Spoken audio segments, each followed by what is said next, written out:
Hello there. It is Art in the AM on Monday morning at 10:30 a.m. And my name is Jamie. If you are showing up here on Facebook, watching on YouTube, watching live, watching the replay, and if you have been following along during 2025, I started a series called Word of the Week. And during the month of September, I am doing art styles. And I have done realistic, natural, rustic, and today I am going to do abstract.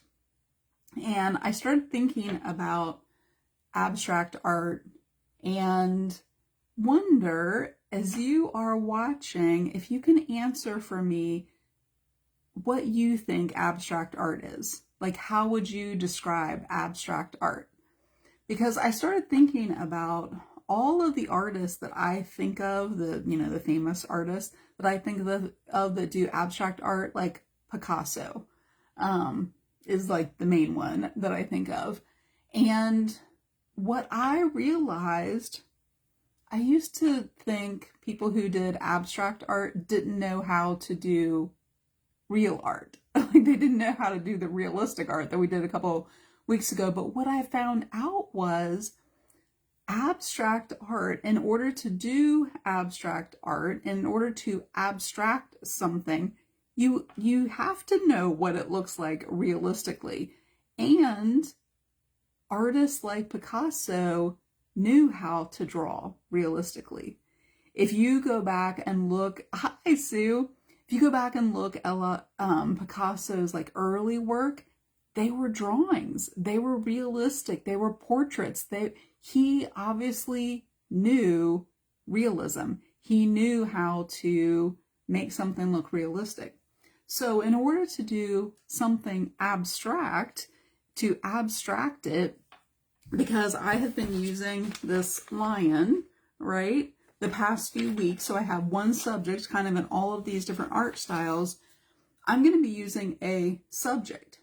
So I think there's kind of two ways that people think of abstract art. They think of shapes and lines and just like very abstract. To me, that is more, I don't know exactly like the word, like a graphic design. But I don't know if that's exactly like, but if it's focused on lines and shapes only, that's a little bit different than what I'm going to be doing today to abstract something, right? More of like a verb to make it abstract. And when I started thinking about this, I started thinking about when I was teaching high school, we had a drawing class that students could take where we taught them how to draw realistically, working up to drawing a portrait of themselves as a baby. That was what we kind of worked them up to. And we also had a design class. And the design class tended to be the one that the students took because they had to have an art elective, they had to have an art credit. The design one tended to be the one that they took if they didn't think they could draw, if they didn't think that they had talent, right? And I always challenge my students when they would come into drawing 101, drawing one, I think we called it, and they would say, I can't draw. I'm like, great, because you don't go into algebra knowing how to do algebra. You came in to learn how to draw, and that's what we're going to do. So the design class, we did a project, and I started thinking about it would fit really well with the idea of abstract.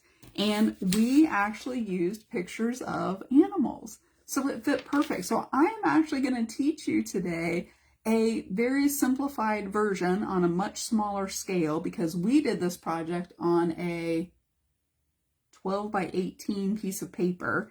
And I'm actually going to do it in two different ways in this watercolor journal that I've been using. So it's only going to be half.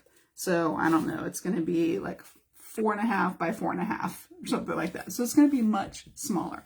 But you could actually do this along with me if you have a picture of an animal. Like you just need a picture of an animal because you want to use it to be able to abstract it. And what we're going to be doing today, you will just need some scissors. You will need a pencil, a glue stick, and you need paper. Now, when, besides your journal that you're using or, your substrate, like your surface, right? When we did this project, we used black paper. And I started thinking about that could work. And I didn't find exactly black paper. I found this scrapbook, right? Scrapbook paper. This scrapbook paper that looks, I don't know, wood? Is it supposed to be like wood? I don't know. I see like the grain on there, I feel like, but especially like this part here. Looks like weathered wood, right? That was about as black as I could get it. But I kind of like the variation in the paper there. So I'm going to use a black piece of paper. And when I started looking through my paper, I thought, well, what if I used a color that represented more of the lion, right? The lion is kind of these yellows and oranges and browns and things like that. But they really wouldn't show up very well on my paper. So I thought, well, what if I at least just used a warm color piece of paper? And I found this one. So this is a piece of paper that I've printed that I painted, right? So I painted this background, but then I saved it and that way I could print it. So I'm going to use this one, which it has some yellows and oranges and things like that. And then like this deeper like red. So I think that it will work really well. Tell me if you watched when I talked about the elements of art. And I talked about, I'm trying to think of, it was probably, I kind of talked about it all together, probably. I talked about, oh, here we go. I talked about when I talked about form. So Tony says she loves this paper. I thought that it would be perfect for the lion. It's got like some hair looking kind of lines in there.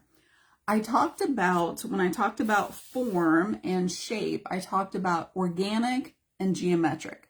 While I'm taking a drink of water, tell me if you remember, if you watched, or what you feel like organic and geometric shapes are. So go ahead and put that in the comments while I'm taking water.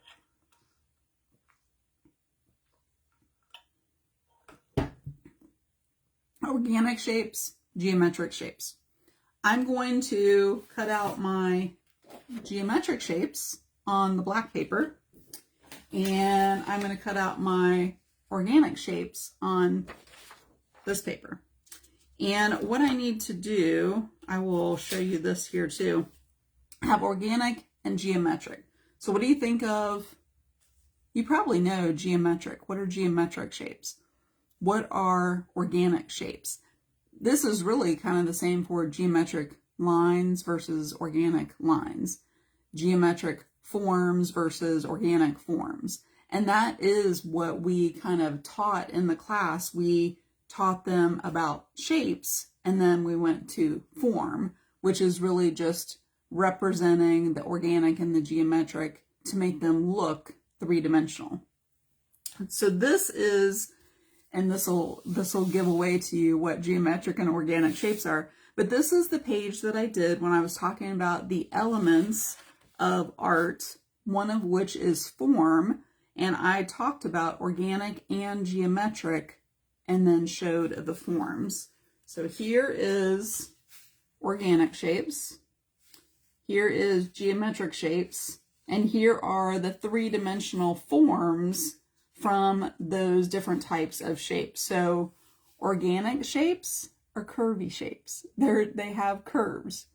Geometric shapes, all straight lines, right? Just curves and then the straight lines. Cindy had a comment there before after it popped up here. So organic is fluid. I love the word fluid, and rounded, so imperfect. Geometric is hard lines, more closed shapes. Very good. She had all kinds of great things in there. Yeah, I think of organic too as more natural shapes which is kind of where you're like imperfect and rounded and things like that. So, right, organic and geometric. So out of the black paper, I'm going to cut geometric shapes, and out of the orange, I'm going to call it orange paper, I'm going to cut organic shapes. But I do want to have the paper that I'm going to use, the size that I'm going to use in my book here. So let me, and I'm coming way down to the end. This is the one that I worked on last week, which was the rustic look. Coming right down to the end. So actually I have this week and next week, and that will be, I'll have 1 page left. Hi, Lori. I will have 1 page left to, I think I'm going to do like a little snippet somehow of each one of the pages. So kind of like a table of contents at the end of the book. Is there a name for that if you do like a recap at the end of the book? I don't know if there's a name for that. So let me go ahead. Hi there, Kathy. I'm going to go ahead and I'm going to move the camera down here, and my stand is being a little slidey today. I'm not sure why that is. I washed off my table over the weekend. Like if you saw my, oh, it's very slidey today.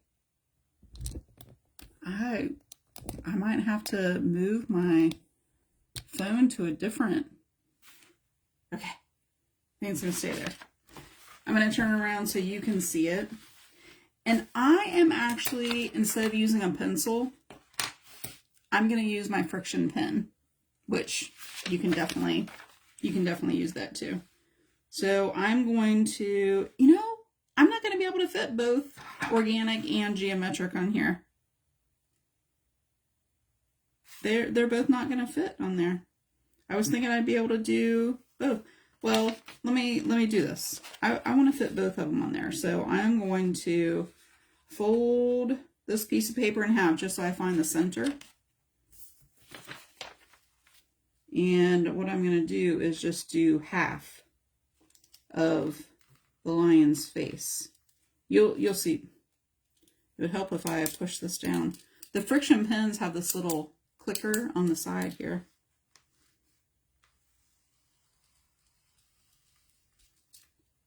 So this just means that I'm not going to get all of the fur of the lion on there. So now I have the size of the piece of paper that I need to do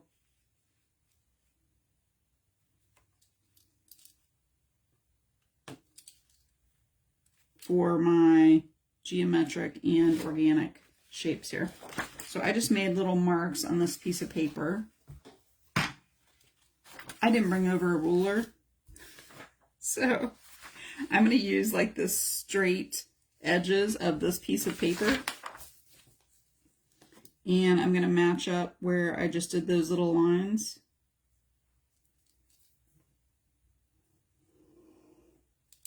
And that's going to give me the same size piece of paper. You'll see why I want it to be the same size as what I'm using there. Scrapbook paper is kind of thick. I don't usually use it to like collage with, but I think that it'll work fine for what I'm doing here. You'll see. Okay. So that just took like a little piece out. I almost could have used that piece right there with the wood grain, but that has enough of the wood grain in there. And then because this one has this little white border, I think that I'm going to kind of use this area right here, and I'll just trace what I have here. This does not need to be perfect either. Basically, I'm using a sheet of paper that is the same size as the paper. So when we did this on a 12 by 18 sheet of paper, we gave the students a 12 by 18 sheet of black paper.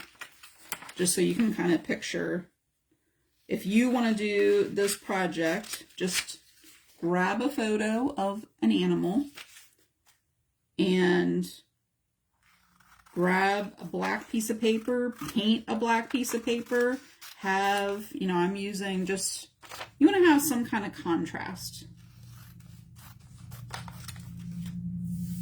Okay. I'm going to do this one geometric, this one organic. Let's start with the geometric shapes.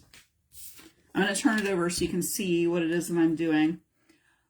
My goal and what we explained to the students, when I say we, there was another teacher who also taught these same classes, so we would work a lot together. So when I say we, I just always think of us like working together. I had my own classroom, but we did, similar classes, so we taught kind of together. What we explained to them is they had to have 10 shapes. So on here, I'm going to draw 10 geometric shapes. What we told them is there has to be variety. There has to be variety in the sizes and what the shapes look like, and just interest, and so there has to be small shapes, there have to be large shapes, and just the just variety in the different sizes. So I may start with just these straight lines, and I am just freehanding. They don't need to necessarily be like, I don't need to measure them with a ruler, right? And maybe this one kind of comes down like that. So those two are fairly similar. So now I want maybe just a little small geometric shape there. And then maybe this one is more, instead of a longer kind of shape, it's more contained. That's probably like the right. So there's 4 shapes that I have so far. And then this one I'm going to make really skinny. Right, so I have like long, skinny kind of shape there. And then I'm going to do another one kind of, I think I want to go kind of over in here. And so that one is kind of like a bigger shape. So I have 1, 2, 3, 4, 5, 6, and we'll do 7.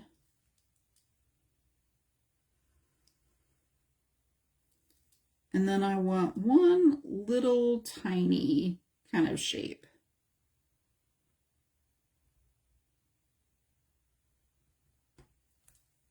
So 1, 2, 3, 4, 5, 6, 7, 8, 9. I have 10 geometric shapes on there. No right or wrong. I just kind of divided up my page. I have some really small ones, kind of some more contained, some longer. This one's really long and skinny. This one doesn't have a lot of the jagged edges. These do. So just 10 geometric shapes. And then on this one is my organic shapes. You have probably heard me talk, if you have watched any of my videos, about which shape I prefer. Tell me, do you like geometric or do you like the organic shapes? Do you like the curvy shapes? Do you like... And this one, I may, round off the corners. Right, so that one kind of looks like a kidney kind of a shape, right? And then I can use that curve that was on that one. And I'll do this long. So I'm using most of the paper, but you see how I'm going to have that little space, which I might save those little scraps, but they're going to end up being, just really small little pieces of paper kind of in there. Sue says curvy shapes, organic shapes are her favorite. Those are my favorite too. I have always liked spirals, circles, ovals, all the organic kind of shapes.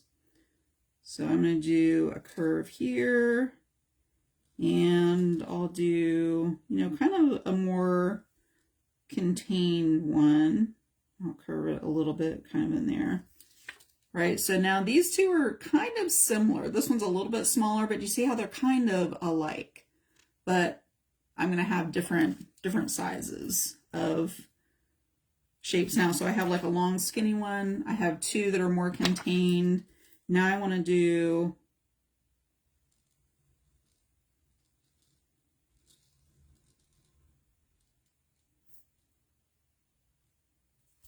so you can see how I'm trying to use all of the different spaces in there. And this shape right there, I'll end up cutting out. I may even round off that little edge there, and that would be like a nice little small shape. So I may even count that one as another.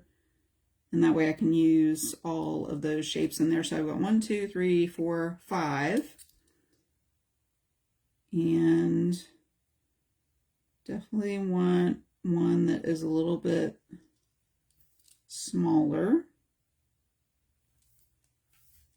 And then I think I'm going to do one kind of down in here. So I'm trying to use all of the paper. You know, when we did this with the students, we tried to, you know, we just tried to have them conserve as much paper and try to use as much as possible. So I'll round those out. But now that one was kind of like a longer kind of a shape. So I've got 1, 2, 3, 4, 5, 6, 7.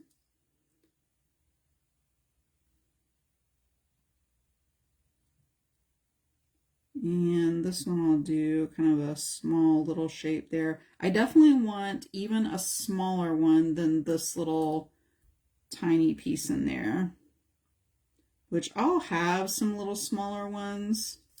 That one definitely looks like a little kidney shape, a little kidney bean kind of shape there. Kathy says she likes the organic. Does anyone like the geometric? Now I do like architecture, which tends to be a lot more geometric, but I like the architecture with some of the details that then tend to be like the organic kind of shapes.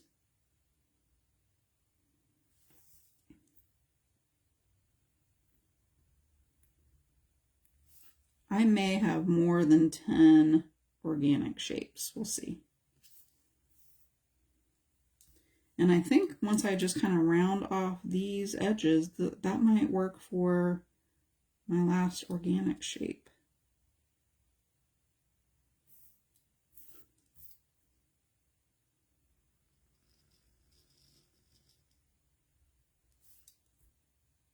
And when I cut these, I'll kind of round out. So I think I may have more than 10 there. 1, 2, 3, 4, 5, 6, 7, 8, 9, 10. I think I have 11 on there. Okay. I'm going to go ahead and cut out the organic ones first and do this, you know, from this paper, because I think you'll be able to get the idea of what I'm doing to abstract this lion. And then I'll probably do the geometric ones after I'm done with the video. When I do finish this book, which will be next week, I will do a complete flip through of the entire book. And if you are on my email list, I will email it just to make sure that you get the entire list.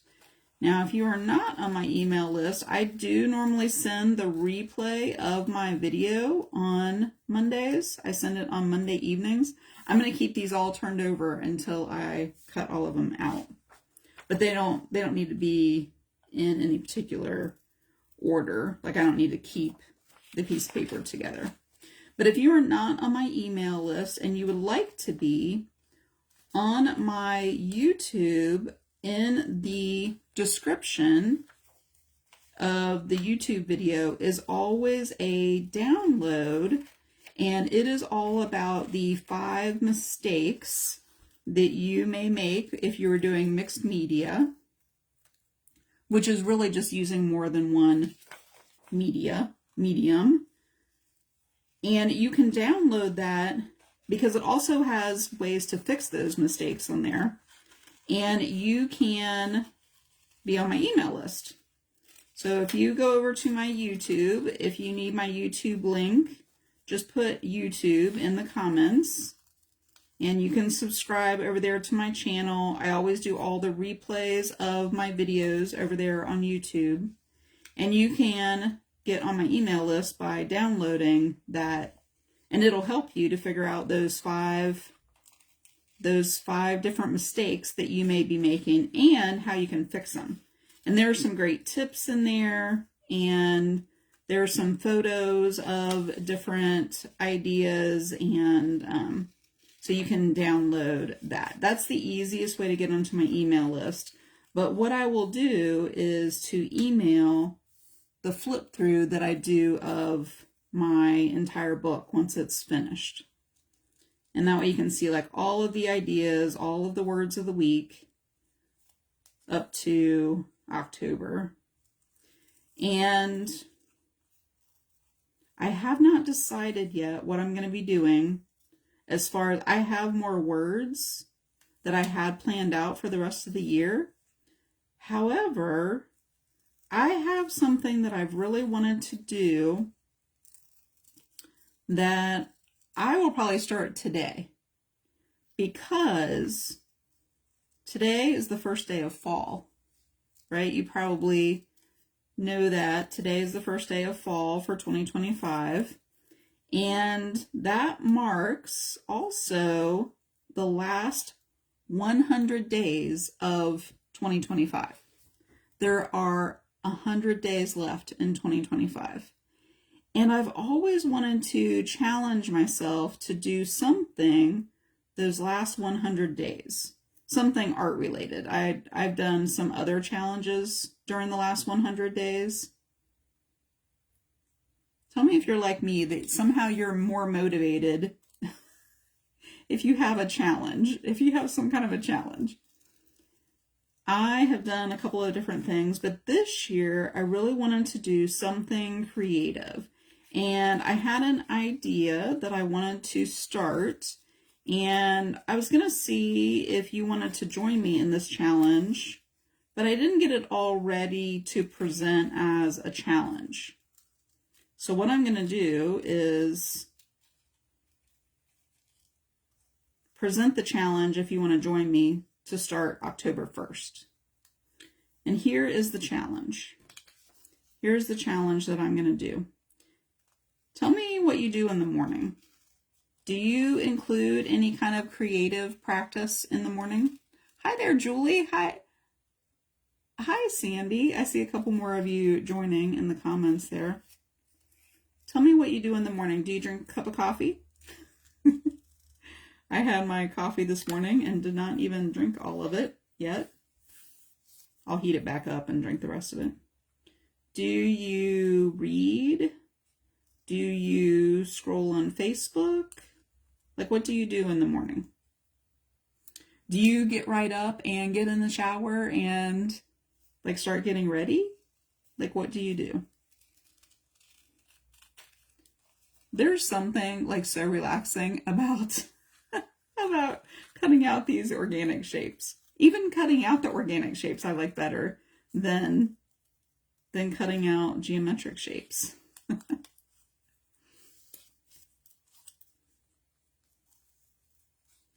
Part of my morning process is reading a devotional. I do the Bible recap. I have a protein drink that I drink. And those are a couple of things that I do in the morning.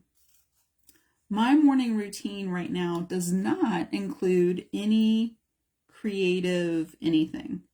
Like I usually do that later in the day.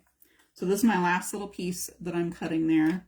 You can see it just has a couple little pieces. Look how interesting all of these little shapes are.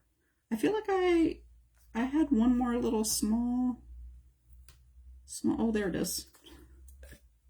It was on this little tiny piece of paper. See that little tiny shape there? I need to cut that out. I thought I had one more little small shape. But look at the variety in all of these different shapes. There are different sizes, different, just variations in there. So if you do this, you want a variation of sizes to be able to abstract your animal that you're going to use. So I'm using a lion. Okay, so your morning routine, and I will tell you what my challenge is. Really, my challenge is doing some art in the morning, doing something creative in the morning. And I thought, well, what if I connect it to what I'm already doing? What if I connect it to my morning routine of what I'm already doing? Look at how the variety. Do you see the variety? I've got a little small one, a little bit bigger. This one's kind of rounded. These two are kind of similar, about the same size, and so I may change those a little bit. This one is too, but see how it's different because it has those edges. I have one that's rounder, one that's cut into a lot, a longer, skinnier one. This one's kind of longer and skinnier, but it's a little bit wider. This one is kind of like a nice, contained kind of shape. So I think I'm just going to adjust this one a little bit to make it a little bit different.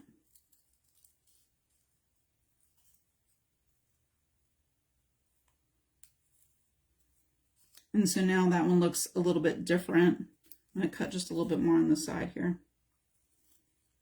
Okay, so let me look at your comments here about what you do. Julie says she does the Bible, reads the Bible, coffee, Facebook, also study, and plan art. Oh, okay. Midday is more the devotional time. Oh, okay, so you kind of have it like spread out there. Oh, Cindy, I'll definitely get you the YouTube link in there. Everybody has kind of like a different morning routine, right?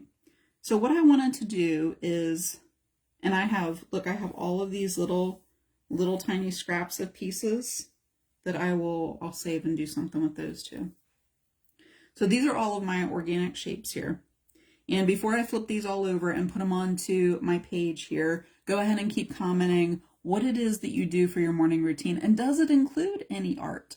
Mine does not right now. Well, I take that back. If you want to include this, sometimes I have this like coloring book devotional that I'll do, and I'll color. So that's my little bit of art. But here, I'm gonna turn this up just for a second and tell you. When I first started my business, it was all about this. It was all about getting started and starting my day with art, just like a little bit of art. And probably I will give a little bit more of the story as I get closer to October 1st. But it was all about incorporating a little bit of art every day. So here's my challenge that I'm probably going to start today and have 100. I have a pack of index cards, just very inexpensive index cards, and they come in a pack of 100. So they have the lines. I think I don't have them sitting right here. I think that I got the ones that are blank, but you could get the ones that have the lines on them. And every day, to go along with what I'm already doing in the morning, I'm going to create a little piece of art on an index card. And if you've ever heard of ICAD, ICAD, it is an index card a day challenge. I'm going to start that challenge today. So I'm going to be kind of sharing. I'm probably going to do a little hyperlapse of what it is that I'm doing. And I'm going to be doing that up until October 1st. So that's next Wednesday, right? Next Wednesday. On October 1st, I am going to start adding my little video, my index card and everything to my group that I have that is actually called Start Creating. It's all about starting a creative practice. And that is what I've always wanted to do ever since I started my business, is have this creative practice. So if you were interested in doing ICAD, the index card a day, just put ICAD in the comments, and I will tell you a little bit more about that as I kind of get that all worked out. So I'm going to start it today, but I'm going to start the challenge on October 1st. And that would end up being the last 92 days of, does that work out? I think that's right. The last 92 days of the year. So it's going to be a challenge. I am probably going to do some prizes. I am going to be sharing a lot more of what it is that I'm doing and my practice, and just I think that it's going to be a fun challenge. I'm even going to create a little game board for you to track if you were doing an index card a day. So stay tuned for that. I'm going to tell you more. I'm going to start it today, but I didn't have it ready for you to be able to start it. Okay. And there's more fun stuff too. Okay. Here is how you abstract something. You have your organic shapes, and I might not use all 12 that I have there. And I have the space. I have my picture, and I'm going to show you how I abstract this lion. And this was probably one of the favorite projects of our students. So I'm going to do the organic over on this side. So I'm going to have my lion right here so you can kind of see. And what I'm going to start doing is putting the shapes over here to abstract the form of this lion. The reason that I wanted to have this little tiny piece here, because that's the nose, right? It's just the little tiny piece that I wanted for the nose. Now, is it the shape of the nose? No.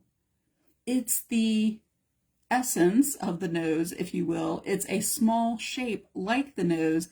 That is how you kind of abstract things. And I actually like it just how it is, like right there. The other little shape that I have is the eye. And look at this shape. Look how well that fits for an eye. Now I wish that that other little piece was curved, kind of going the opposite direction, but I think that that'll work for an eye there. The other little piece that I have is the ear. And remember, you want all different sizes. So these 3 shapes are about the size of the ear. So I'm going to play around with all 3 of these shapes. I'm kind of looking and thinking this one would work really well. But let me try this one. I don't know, I kind of like how those 2 fit together kind of in there. I don't know if I like this one for the ear. No, I think like those come in. I don't think that one works. So do you like this first one, which has the little like boot? It kind of reminds me of like a little boot. Or do you like this one that's kind of the rounder shape for the ear? And you can kind of turn it, you know, like different directions. I kind of liked it that way. Do you like the little kind of boot-like shape for the ear? Or do you like this one? I think I'm going to keep the little boot shape in there and then see. I don't know. Okay, now I have kind of this area at the top here that has this fur kind of sticking up. So I feel like I need something like this shape. Look at this one that has kind of the it's hard to see against my dress there. And so now that's that pointy kind of part, and it has like this little bump out there. So I have the eye, or the nose and the eye and the ear. Now I kind of feel like I need like this part down in here, which is his like jaw kind of area. So I feel like that might work. It actually works better when I have it turned over this way, but this one. So I think that that could definitely work. Or let me see. Yeah, this one kind of comes out too far, I feel like. So I have this here. Now I could make this kind of part of, because this is the nose here. Kind of move all of these up just a little bit. Maybe this could be like the mouth, like the abstract part of the mouth in there. And kind of this creates that space like underneath the eye there. So I kind of like that kind of shape down in there. And then I think I'm going to move all of these up just a little bit. And over, because I want a place for at least a little bit of the mane here. And I have these two kind of longer shapes. And I feel like probably that one is going to work better.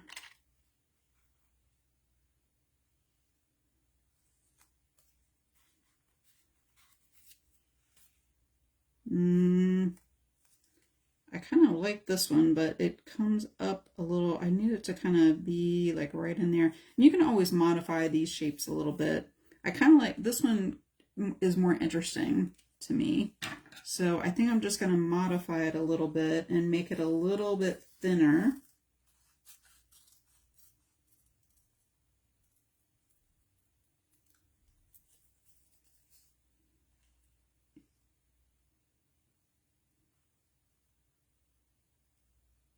And kind of be like right in there.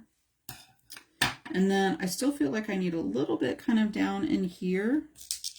And this shape I feel like might work for kind of down in there. Now this is very abstract, but can you see I have the nose, I have a shape for the eye, although I wish that was kind of going the other direction. I have an ear. This is the top little hair. I have kind of the mouth and jaw kind of area, and then this is the area that comes down. Maybe it would even be better like that. I kind of like that to kind of show like the fur kind of coming down there. And then I have the back part of his fur there. Very abstract, right? But if you start to pull things out into the different shapes like this, and cutting the shapes first really, it forces you not to think too much about it. And you have to, other than this one that I cut just a little bit, you have to kind of use what you have, but make sure you have small little pieces and medium-sized pieces and contain pieces, because I knew that I needed some, especially if you have the full body of an animal, you need like some contained pieces, right? And I still have these 4 pieces left. So I think I only used 1, 2, 3, 4, 5, 6. I only used 7. And I guess I had 11 different shapes. Right? Because I had 4 left over. So depending on what size you do. But if you use the same size piece of paper, which is what I will do for the black piece of paper, I'll cut all of these out. And that's why I wanted to have a really small one. I wanted to have, the next size. I want to have some that are kind of contained like this, some that are like longer. So I will put these shapes together from this black piece of paper, but that's why it fits really well. And you might not use all of those, but that is my very abstract lion. Now, what you do with this after you abstract it can be a lot of different things, but that is just like my abstract idea of a lion there. I could have, and I may paint this whole background, right? I may do like a yellow, or something, and then that would be inside here. So then, I may paint the background, So it's kind of a starting point, but that is the way that you can abstract something, is to break it down to the basic shapes. You can use the image of an animal. You could do this with a face, a person, whatever. But if you start thinking, oh, okay, I have to cut out a shape for the eye, you're gonna try to be too particular. If you try to cut out, because I've talked about this before, your right brain does not want to name things. Like, that's just a shape. This is a shape. If you try to cut out an eye shape, you're going to get like too finicky. This creates just a lot more interest because you cut out the shapes ahead of time, right? I'm going to do that with and I'll glue this down. I do think that I'm going to paint it. I think that I'm going to do a light yellow kind of a color, and then I will kind of show a little bit of the outline of the, and we didn't do this with the project when I taught high school, but looking at it, I just feel like I kind of want to do a little bit of that, and then maybe paint like a blue or something in the background for the sky. With this one, I will probably leave it just the black and the white. So you get kind of like two different versions of like how to abstract something. But that is the way that I would teach my high school students to use shapes, and we would teach them about organic and geometric shapes, and then they had to use those to create the form of the animal, or to an abstract vision of the form. And then we actually took it one step further, and we did show them how to shade and to make it look more like the three-dimensional form of that shape. And that was like the next step after they used these. So it was kind of like this whole process that we took them through. And it was, I really kind of wish that, I don't think that this was the case, that all of the students took design and then they took drawing. But I think some students came into drawing as their first art and only art class, and they didn't take design at all. But we may have had that as a prerequisite. It may have changed. I don't remember. But this is the project that we taught as one of the very first ones in design, cutting out the organic shapes. And everyone really felt successful with that. You can draw organic and geometric shapes. And then we did not allow them to revise them, I don't think, once we, had them start making it into the animal. But hopefully this was kind of helpful to think about how to abstract something, and thinking about how you could take an animal, a person, a face, and abstract it into the essence, abstract it into a basic shape. And oh, good. Cindy says she loves the challenge of it. Yeah. And and the little puzzle piece. I have a whole thing with puzzle pieces too, so that's fun. And remember, if you want more information about the Index Card a Day challenge that I'm going to be doing starting October 1st, I'm going to start it today. Grab yourself a pack of index cards. I mean, you can go to the Dollar Tree for $1.25 and you can get those. And I will post a picture of both of my lion versions later on today after I finish those. And this replay will be available on YouTube. If you would like to be on my email list, just put email, and then I can put that link to that list of the 5 mistakes that I was talking about and ways to fix those. I can just put that here if you put email, if you're not on my email list already. And the replay will be over on YouTube. And actually, the entire playlist of all of my word of the weeks going back to February, I believe it is, are over on YouTube. And you can just like binge all of those and watch all of the word of the week videos about just different little ideas in my journal. And that's what it's about, is just getting started doing some art every day and creating this art practice, this creative practice where you can do a little something to challenge yourself, to play, to experiment, without it being a finished piece of artwork, right? That you would like hang on your wall, because that's not what this journal is. It's just a little bit of me playing. The little index cards, I probably will not hang those on my wall, right? It's just a way to explore and to experiment with some different things and just really kind of get your creative brain thinking and waking up to possibilities. And that's what that's going to be all about. I hope you join me next week for the last word of the week, which will be Impressionism for September.